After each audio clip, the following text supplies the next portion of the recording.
তাহলে এই কাজটা জীবনে একবার হলেও করুন। আপনার বর্তমান যে বয়স সেই এজটা অবশ্যই জীবনে একবার হলেও ক্যালকুলেশন করুন। যখন আপনি আপনার বয়সটা ক্যালকুলেশন করবেন তখন বুঝতে পারবেন সময়ের মূল্য কত। প্রত্যেকটা সেকেন্ড, মিনিট, ঘন্টা সবকিছু আপনার কাছে গুরুত্বপূর্ণ মনে হবে। কারণ আপনি বুঝতে পারবেন যে কত সময় আর কত সেকেন্ড আপনি অলরেডি অতিবাহিত করে ফেলেছেন এবং সামনে যদি আপনার আয়ু থাকে, আপনি যদি বেঁচে থাকেন আর কতদিন বাঁচতে পারেন, আনুমানিক একটা ধারণা আপনি নিয়ে ফেলতে পারবেন। গুগলে গিয়ে সার্চ করবেন এজ ক্যালকুলেটর, দেন আপনার ডেট অফ বার্থ সেখানে ইনক্লুড করুন।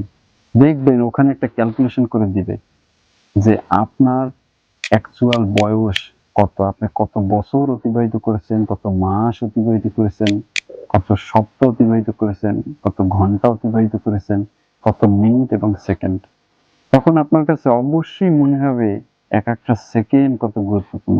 যখন ওখানে দেখাবে যে আপনি এত এত সেকেন্ড অতিবাহিত করে ফেলেছেন, এত এত মিনিট অতিবাহিত করেছেন, তখন আপনার কাছে মনে হবে যে সময় আসলে কতটা গুরুত্বপূর্ণ এবং আপনি কি পরিমাণে সময়টা নষ্ট করে ফেলেছেন এবং আপনি সামনে যদি বেঁচে থাকেন, আপনার যদি আয়ু থাকে, আপনি আর কতদিন বাঁচতে পারেন, এরকম একটা সম্ভাবনা কিন্তু আপনি ক্যালকুলেশন করে ফেলতে পারবেন।